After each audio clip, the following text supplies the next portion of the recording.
Jadi kalau jenengan mau cerita dulu, jenengan terlibatnya yang di mana? Saya 2005 menyembunyikan Nurdin sama Dr. Azhari.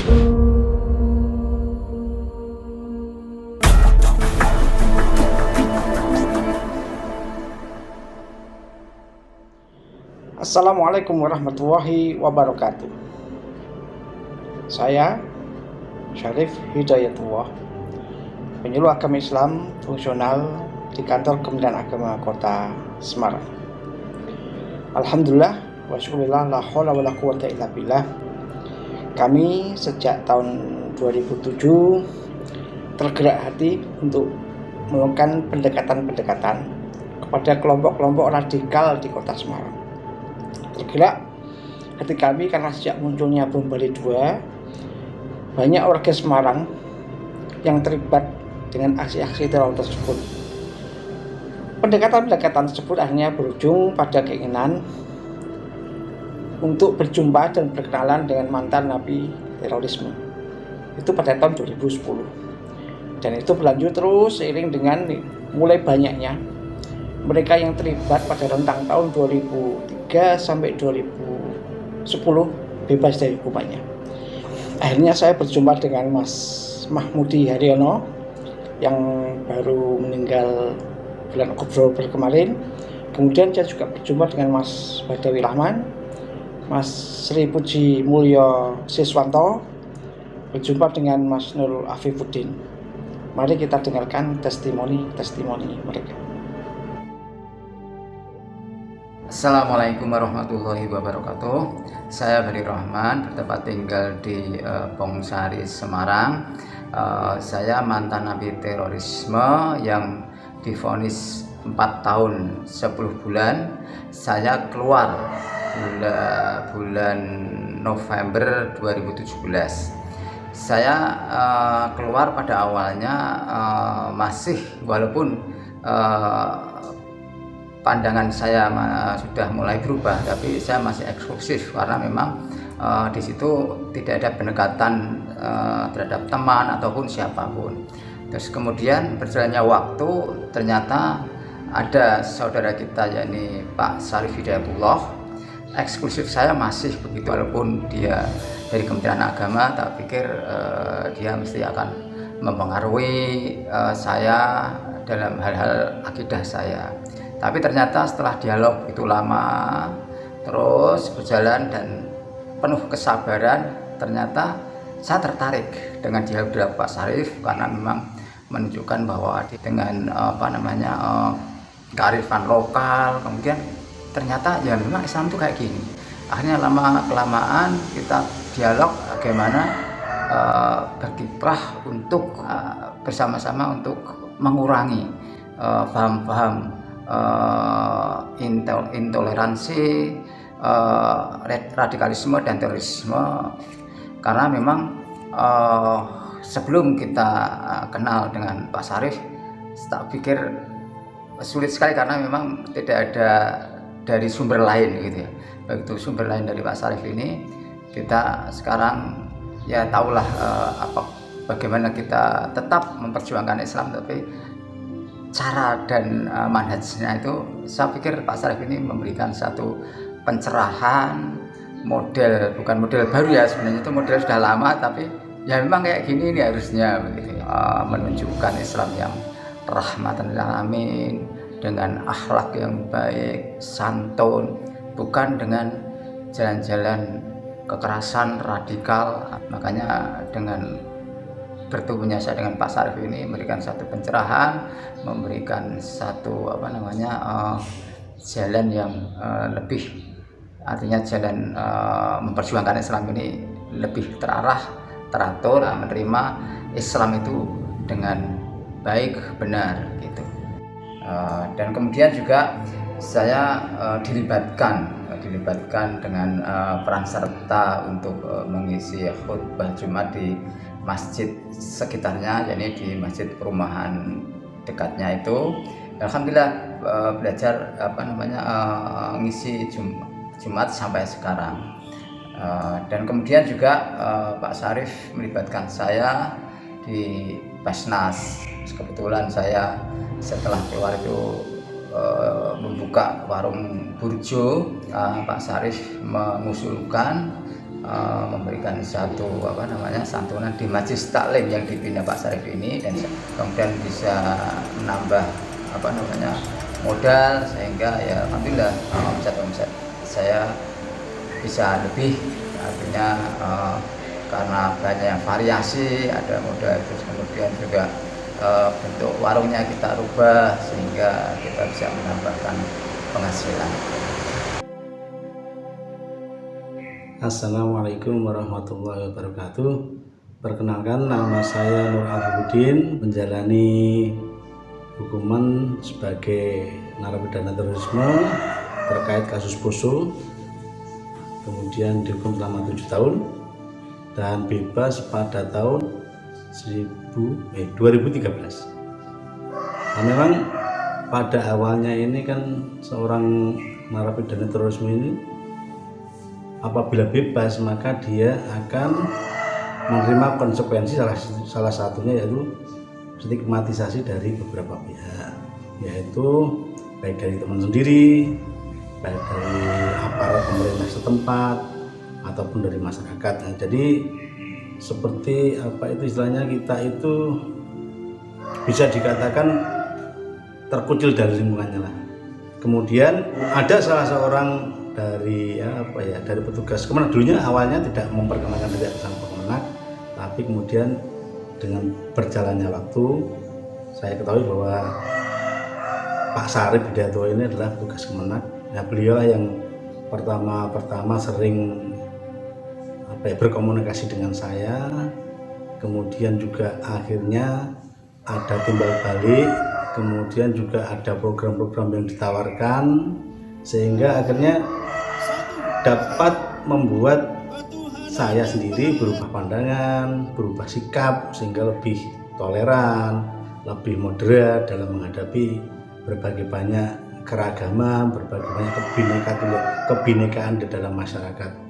Kemudian juga dalam hal kemandirian ekonomi, Pak Syarif ini bekerja sama dengan Basnas. Pernah ada pembinaan pada saya untuk pemberian modal dalam rangka mengembangkan perdagangan online yang saya lakukan. Dengan adanya pendanaan modal ini, saya rasa cukup membantu saya dalam mengembangkan penjualan, kemudian juga mengalami kenaikan omset yang cukup signifikan untuk kehidupan saya sendiri.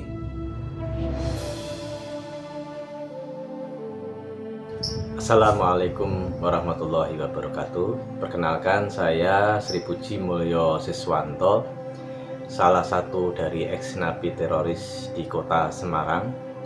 Dan alhamdulillah pada kesempatan ini saya akan menyampaikan beberapa hal yang mana dalam perkara ini saya mengalami 2 perkara terorisme. Yang pertama di tahun 2005 saya menjalani sampai 2009 bulan November bebas dari LP Permisa Nusa Kambangan.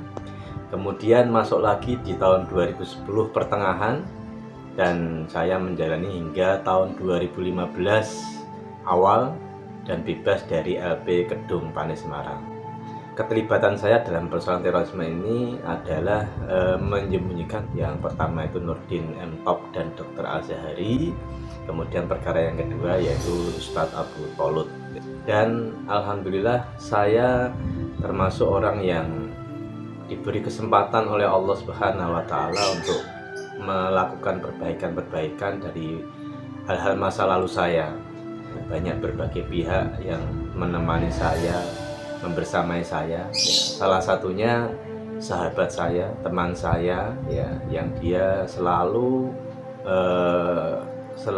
intens, yang saya katakan sangat sabar sekali beliaunya, yaitu Bapak Syarif Hidayatullah dari Depak Kota Semarang.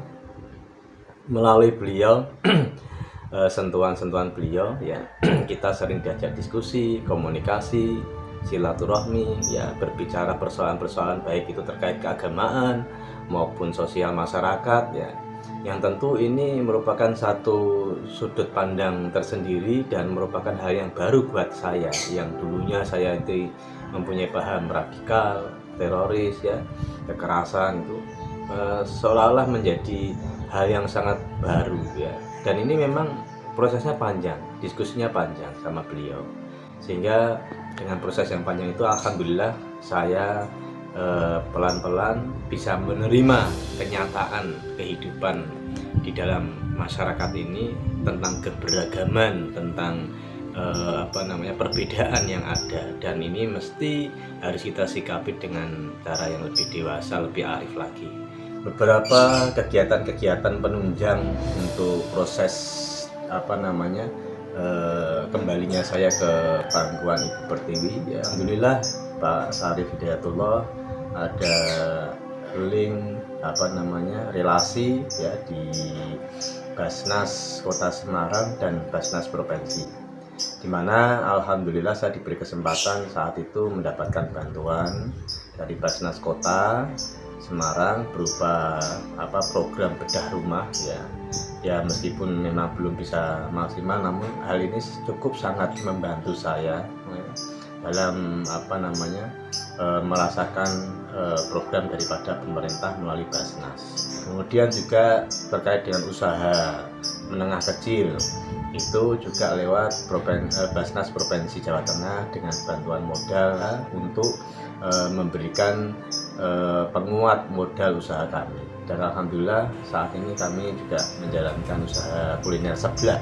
Insya Allah nanti saudara-saudara bisa melihat bagaimana usaha kuliner seblak yang saya bangun dengan keluarga. Dan juga kegiatan-kegiatan yang lainnya seperti budidaya lele melalui inovasi biovlog, ya, itu juga merupakan program dari beberapa instansi pemerintah, ya, di mana kehadiran instansi pemerintah, kehadiran negara ini melalui instansi-instansi ini juga membantu kami untuk bersosialisasi kepada masyarakat sekitar berupa kegiatan-kegiatan yang budidaya lele.